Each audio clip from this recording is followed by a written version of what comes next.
अगर ये गुजरात हारेंगे तो ये 10 दिन पहले चिट्ठी लिख देंगे चुनाव आयोग को कि भाई हम गुजरात को और महाराष्ट्र को एक कर रहे हैं, इसलिए गुजरात के चुनाव टाल दो। गुजरात के चुनाव टल जाएंगे। अगली बार ये लोकसभा हारेंगे, चिट्ठी लिख देंगे जी ये पार्लियामेंट्री फॉर्म ऑफ सिस्टम बड़ा खराब है, हम प्रेसिडेंशियल फॉर्म ऑफ सिस्टम ला रहे हैं, संविधान बदल रहे हैं, चुनाव टाल दो। चुनाव टल जाएंगे। ये क्या मजाक बना रखा है इन्होंने, नौटंकी कर रखी है इन्होंने।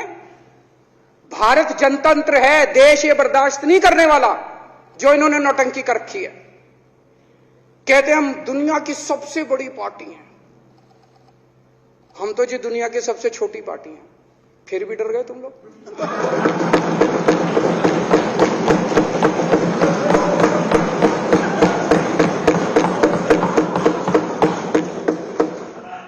दुनिया की सबसे बड़ी पार्टी दुनिया की सबसे छोटी पार्टी से डर के भाग गई। क्या कायर हो यार।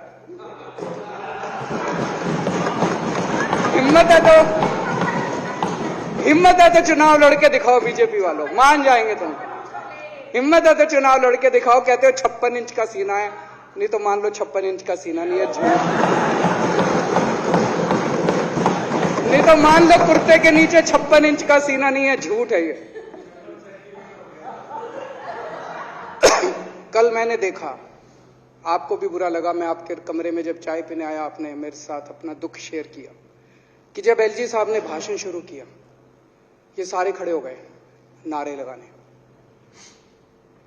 क्या कश्मीर फाइल्स टैक्स फ्री करो, और पीछे से 2 जने कह रहे थे दारू की दुकानें बंद करो।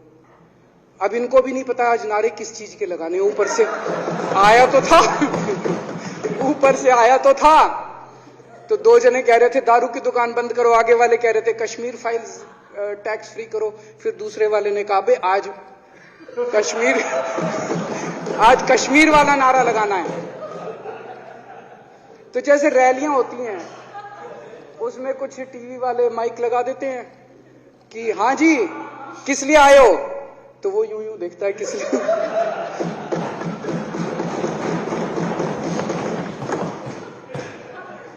क्या हाल बना दिया इनका। इसलिए थोड़ी राजनीति में आए थे, इसलिए थोड़ी राजनीति में आए थे। एक पिक्चर आई थी बंटी और बबली, उस पिक्चर में एक सीन था, कुछ लोग एक नेता के घर के सामने जाते हैं, हमारी मांगे पूरी करो, हमारी मांगे पूरी करो। नेता बाहर आता है, कहता है क्या मांगे हैं, तो सारे एक दूसरे की तरफ, इनको पता ही नहीं क्या मांगे। आज सारे देश की सारी भारतीय जनता पार्टी एक पिक्चर के पोस्टर लगा रही है गली गली में जाके। पूरी सारी भारतीय जनता पार्टी देश में एक पिक्चर के पोस्टर लगा रही है।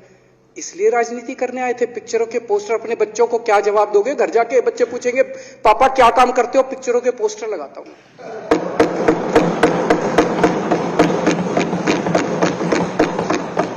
8 साल केंद्र सरकार चलाने के बाद अगर किसी देश के प्रधानमंत्री को विवेक अग्निहोत्री के चरणों में शरण लेनी पड़े तो इसका मतलब उस प्रधानमंत्री ने 8 साल में कोई काम नहीं किया। 8 साल खराब कर दिए। बताओ, विवेक अग्निहोत्री के चरणों में उनको शरण लेनी पड़ रही है, बचा लो बचा लो बचा लो। अगर किसी प्रधानमंत्री को कह रहे हैं कश्मीर फाइल्स टैक्स फ्री करो, अरे यूट्यूब पे डाल दो, फ्री हो जाएगी। टैक्स फ्री क्यों करा रहे हो? इतना ही तुमको शौक है, विवेक अग्निहोत्री को बोलो यूट्यूब पे डाल देगा, सारी पिक्चर फ्री है, सारे जने देख लेंगे एक ही दिन के अंदर। टैक्स फ्री की क्या जरूरत है? यूट्यूब पे क्यों नहीं डाल? कल एक मैंने अखबार में पढ़ा, हरियाणा के अंदर एक भारतीय जनता पार्टी का ही एक एमएलए था, उसने कहा आज मैं पार्क के अंदर इसकी फ्री स्क्रीनिंग करूंगा। तुरंत विवेक अग्निहोत्री का ट्वीट आया खट्टर साहब के, खट्टर साहब देखो ये फ्री में कर रहा है, इसको बोलो टिकट लेके करेगा। भाई साहब, कश्मीरी पंडितों के नाम पे कुछ लोग करोड़ों रुपए कमा रहे हैं और तुम लोगों को पोस्टर लगाने का काम दे दिया। आंखें खोलो, क्या कर रहे हो तुम लोग? वो करोड़ों कमा गया, कश्मीरी पंडितों के नाम पे करोड़ों कमा गया और तुम लोग पोस्टर लगाते रह गए। क्या हाल बना दिया तुम लोगों का यार। आंखें खोलो तुम लोग।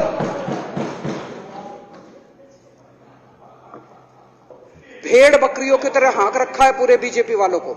भेड़ बकरियों की तरह हाँक रहे हैं। एक दिन बोले 3 का कृषि कानून लेके आए हैं, बहुत शानदार है, और फिर नीचे मैसेज आया, भाई सारे जने तारीफ करो मोदी जी की। सारे बोले वाह मोदी जी वाह, क्या मास्टर स्ट्रोक है। और मेरे को याद है इसी सदन के अंदर इन लोगों ने उन 3 कानूनों की खूब तारीफ की थी, बोले क्या मास्टर स्ट्रोक है और क्या शानदार कानून लेके आए। 1 साल के बाद फिर आया, भाई 3 कानून वापस ले लिए, बोलो फिर तारीफ करो मोदी जी की, भाई कानून बेकार थे मोदी जी। क्या इसी सदन के अंदर इन लोगों ने इतनी बेशर्मी, दिमाग पे ताला लगा रखा, इन्होंने कहा वाह मोदी जी वाह, क्या 3 कानून खराब थे आपने वापस ले लिया, देश को बचा लिया। क्या मास्टर स्ट्रोक, ये क्या हाल बना दिया आप लोगों का यार। फिर थोड़े दिन बाद बोले भाई दारू की दुकानों के खिलाफ करो, फिर सारे जने दारू की दुकान बंद करो, दारू की। अब दारू ठीक हो गई दिल्ली में, आजकल तो शोर नहीं करते तुम लोग। अब कश्मीर फैला गई, पहले कृषि कानून, रोज काम दे रखा है तुमको, कुछ ना कुछ ऊपर से आ जाता है, काम दे रखा है। अब दारू की दुकानें। मेरा एक ही निवेदन है मेरे बीजेपी के साथियों से, आप तो अपने ही हो, आप तो सब अपने, मेरे छोटे भाई बड़े भाई बिदुरी साहब तो बड़े भाई है मेरे, आप तो सारे अपने हो यार। थोड़ा सा देश के बारे में सोचो यार, थोड़ा देश के बारे में सोचो। हिटलर भी जो था वो कम से कम अपने चमचों को नौकरी देता था, रोजगार देता था। इतिहास उठा के पढ़ो, उसने रोजगार तो दिया था। इन्होंने क्या दिया आपको? आपके बच्चों को नौकरी दी, आपके घर में कोई खाने पीने का इंतजाम करा, आपकी बिजली का इंतजाम करा। केजरीवाल काम आता है आपके भी घर की बिजली फ्री कर रखी है। दिल्ली के 12 लाख बच्चों को नौकरी दी है मैंने, स्कूल ठीक कर दिए, अस्पताल ठीक कर दिए। आपके घर में कोई बीमार हो, केजरीवाल दवाई पहुंचाता है, मोदी दवाई नहीं पहुंचाता।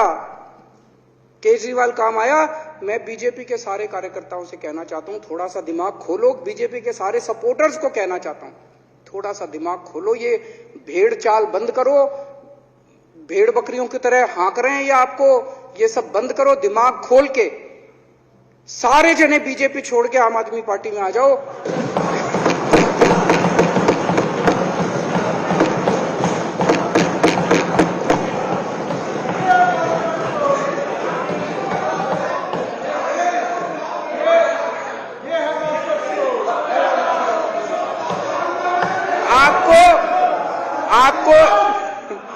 आपको इज्जत मिलेगी, सम्मान मिलेगा, आपसे कतई झूठे नारे नहीं लगवाएंगे। राष्ट्र निर्माण में आपको साथ लेंगे हम, राष्ट्र निर्माण करेंगे आपके साथ मिलकर। ये पोस्टर भी नहीं लगवाएंगे झूठी फिल्मों के। और जो भी करना हो, कम से कम यार ये पिक्चर का प्रमोशन करना तो बंद करो।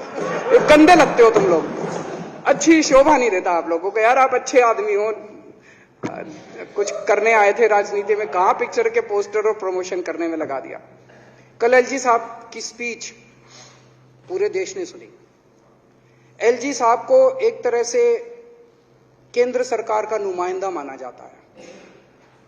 एलजी साहब ने भी हमारी सरकार की कितनी तारीफ करी। 50% जीडीपी 5 साल के अंदर बढ़ गया, भारत में आज तक कभी किसी राज्य का नहीं बढ़ा। इतने शानदार काम दिल्ली सरकार ने किए हैं कि केंद्र सरकार द्वारा नियुक्त एलजी साहब ने भी दूसरी सरकार की, आम आदमी पार्टी की सरकार की भूरी भूरी शब्दों में तारीफ की। मैं एलजी साहब का बहुत बहुत शुक्रिया अदा करना चाहता हूं और इस धन्यवाद प्रस्ताव का समर्थन करता हूं।